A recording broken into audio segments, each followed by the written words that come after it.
Hey, how's it going, team? This is Malcolm again, software engineer. So this is my second video. So today we had another great session with the algo team.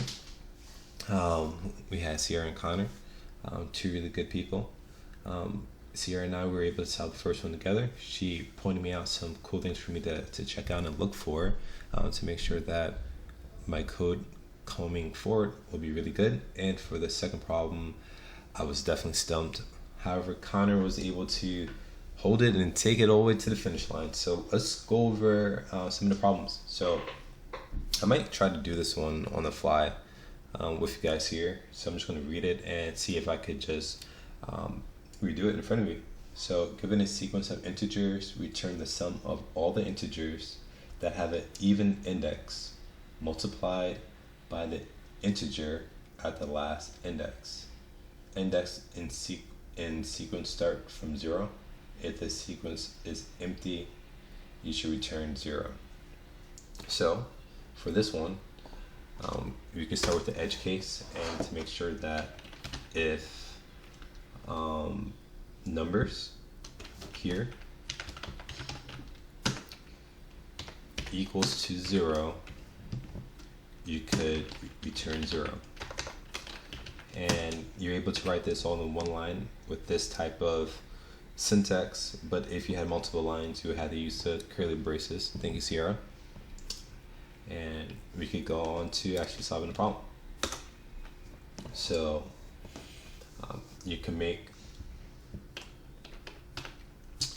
a variable. You can make a variable called let result equal to 0. Do I want it equal? Yeah. Let result equal to 0 because I like to put the sum of all the indexes in line 4. And I would do an iteration over numbers for me. So the way I did it before, which is the wrong way, I did a for nums of numbers. When you do it like this, you can actually, you gotta put the let properly. When you do it like this, you aren't able to get the indexes of every element within the array. So you have to use the regular iteration. So we would do this instead. We do let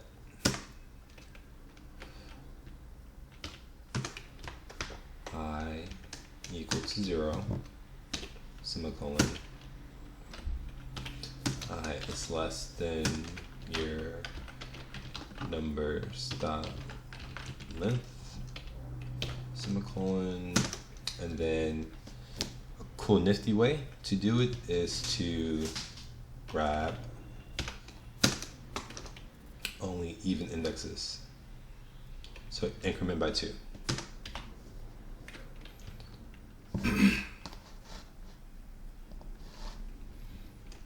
So with that being said, we're able to grab it and to plus it. So we would like to have result plus equals the, and with me,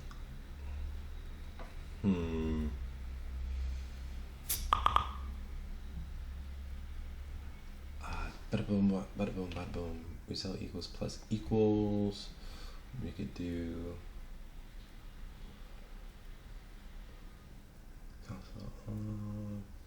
we could definitely do that, but let me see one thing. Okay, we're gonna code this out.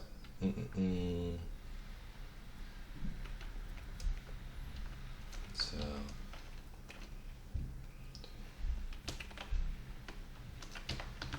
numbers and then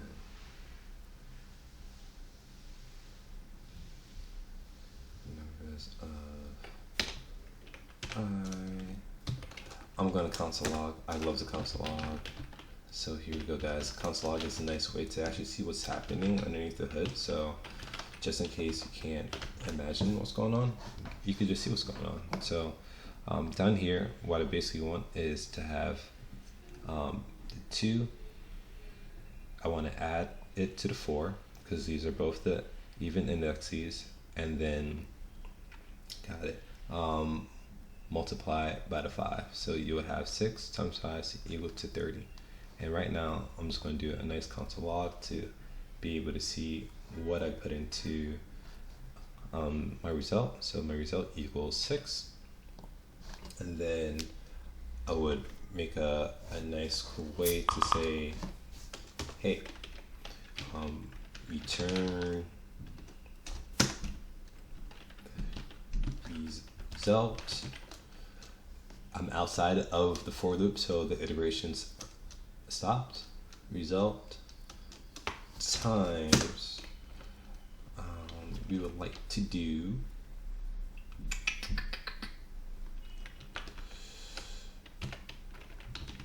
numbers dot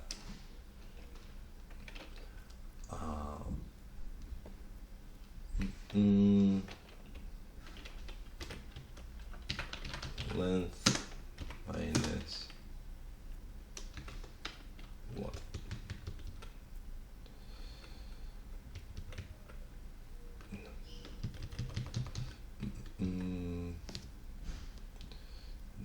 Numbers.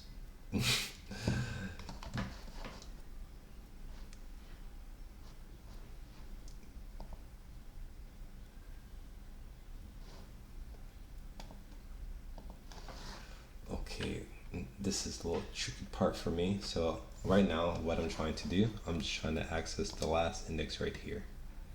I always get confused with this one. So I believe it's the numbers dot length, and then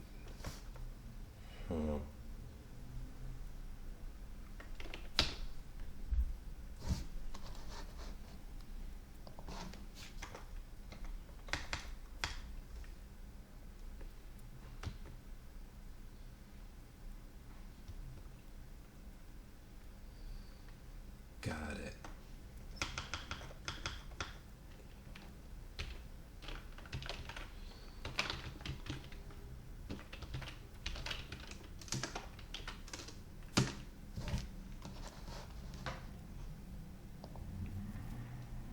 Woo! And let me see if the temp works. All right.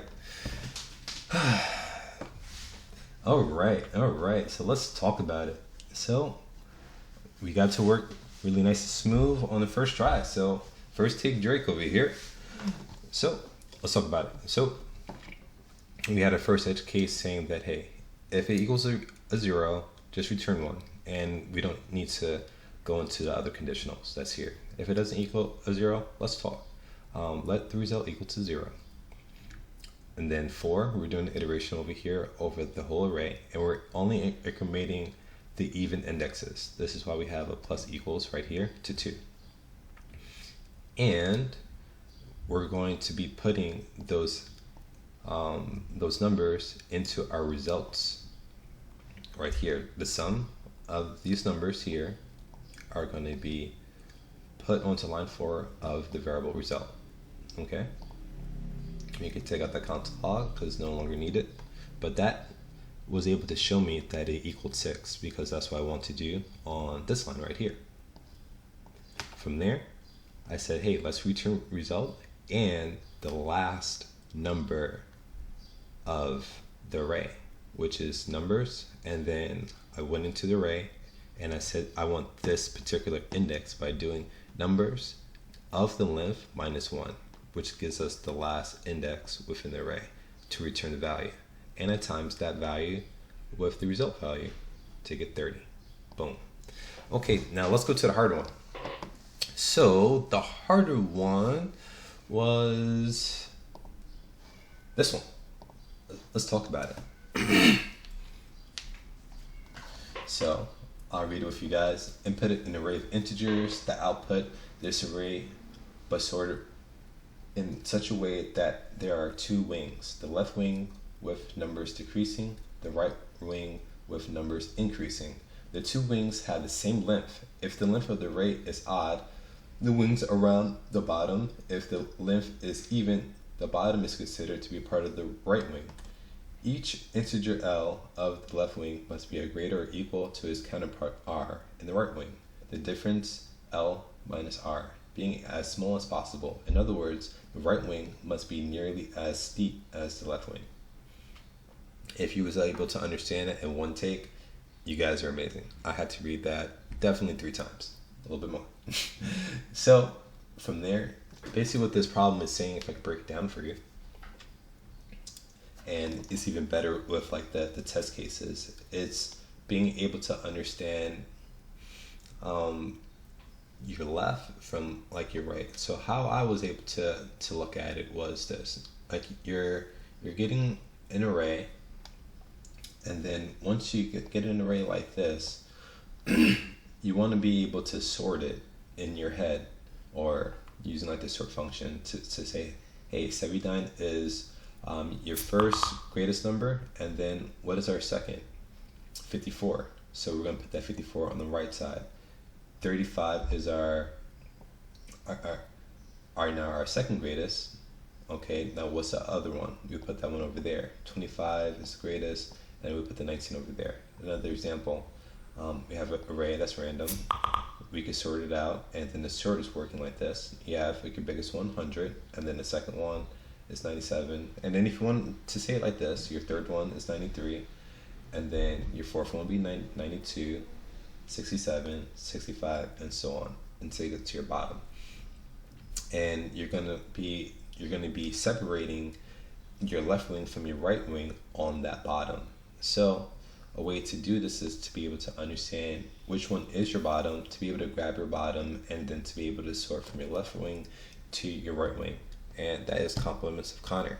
So we're gonna share Connor's code, because where I was doing it over here, I was working with, this is my code when I was working on it.